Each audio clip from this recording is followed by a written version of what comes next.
Option 2, draft a quarterback. He's suggesting this with the number 1 overall pick, might I add. Okay? So that's a bit of a stretch there in itself. But then Barnwell goes into Option 3. And I'll tell you why this is relevant in a moment.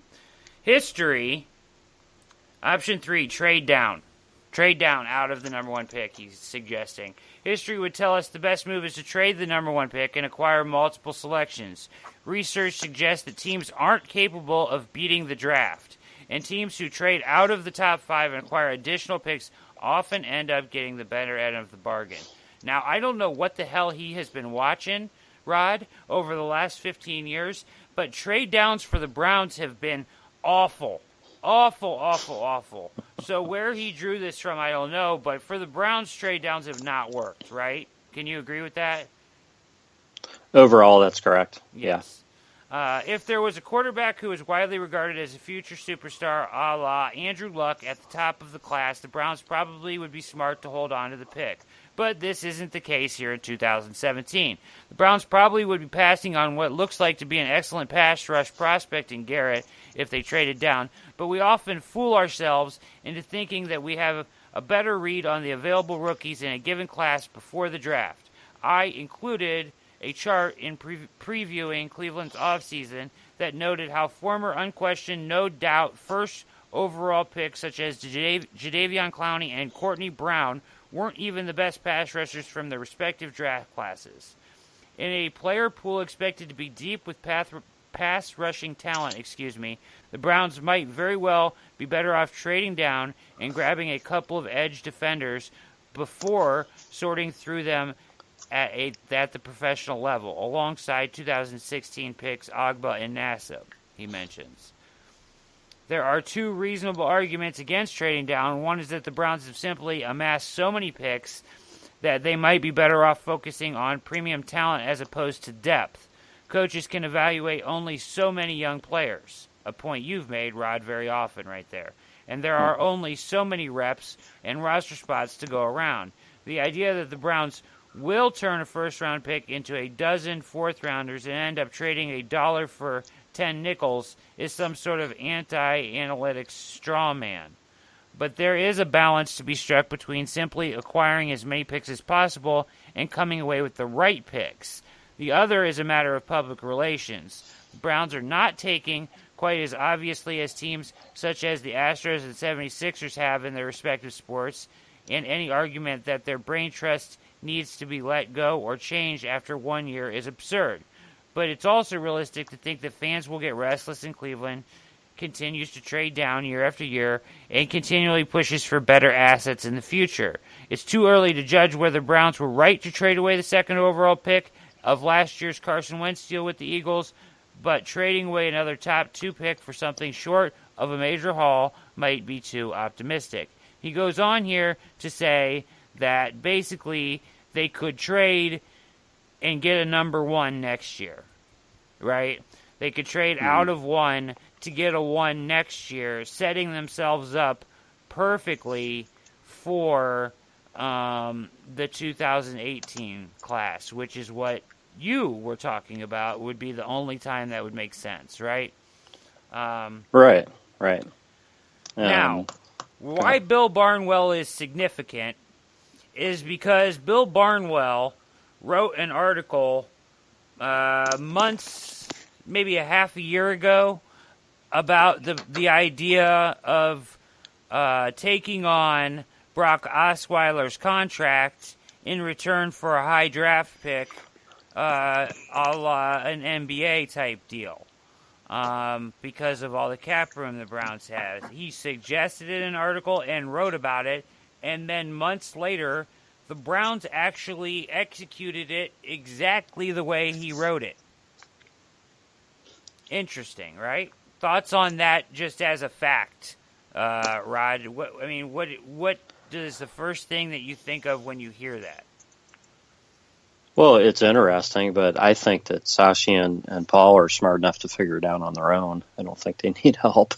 Right. That's just the way I look at it. I can't, maybe somebody mentioned this article, but I can't imagine they're pouring through the press trying to figure out what to do. Right. No, I totally agree. Yeah, that's where I'm at. And then, but as we proceed to go on, Tony Grossi, then our favorite Browns guy, Grossi, who, Grossi is provides excellent insight at times, and at other times is just nauseating. Give or take. But anyways, he proceeded to write basically that Barnwell was the reason that the Browns did that move with Osweiler, and alludes to the fact that Barnwell is some sort of advisor, I think, something like that. Exactly, that's the word I was looking for. An advisor to the Browns, while writing articles about them. And then Kevin Draper of Deadspin writes an article that makes Grossi sound like an idiot and a tool bag and a jag, and he does, and it's right. He makes the point that why is Grossi writing a standard blowhard anti-analytics column about his ESPN colleague while accusing him of conducting an undisclosed business relationship with the team he covers? Does Barnwell have an undisclosed business relation with the team he covers? ? Neither Barnwell nor ESPN responded to the emails questioning the comment. The blog is back up with a new timestamp, but no apparent changes to the. Anyways, he basically like he said right there, he calls him a blowhard. I mean, Grossi is just spewing shit out of his ass basically, and trying to say that somehow Barnwell and the Browns are colluding to make decisions with each other, which makes no sense at all. So, an interesting topic, an interesting story. Is there anything to it? Do you think that Grossi makes any points in the fact that is there any chance that the Browns are listening to what Barnwell says or have reached out to Barnwell, or just because he writes about the Browns potentially trading out of one that suddenly this is a question mark? I can't. No, I think this is just Barnwell's opinion, of options. I mean, I think we could go through those options and knock a couple of them off the list pretty quick, anyways. So the whole idea of taking a quarterback at 1 in this draft class is absurd right now. The whole idea of trading down, I really totally disagree with the way he talks here. If this draft class, Garrett is seen as the best player, but I don't think somebody is going to be willing to offer the Browns 3 first-round picks to move up to number 1 to take him, like they would with a quarterback. So to me, it makes more sense to think about trading that pick when there's more value there, right, than it does when there's not as much value and you can just go in and just take the best player. And that's the only way I would be happy with them trading, is if they only move down a few spots and they get a huge haul. Otherwise, they need to take Garrett. It's crazy to think this stuff, though. I mean, so just to read a bit of what Grossi was saying here, okay, to give you an idea. So it's not unfair to speculate that the concept originated with Barnwell. He's talking about the Osweiler deal, which would mean the Browns are outsourcing major decisions to a football analytics columnist and podcaster with no practical experience in football scouting, coaching, or team building. That is an outrageous and absurd freaking accusation to be throwing around at an NFL team. Is it not? It is.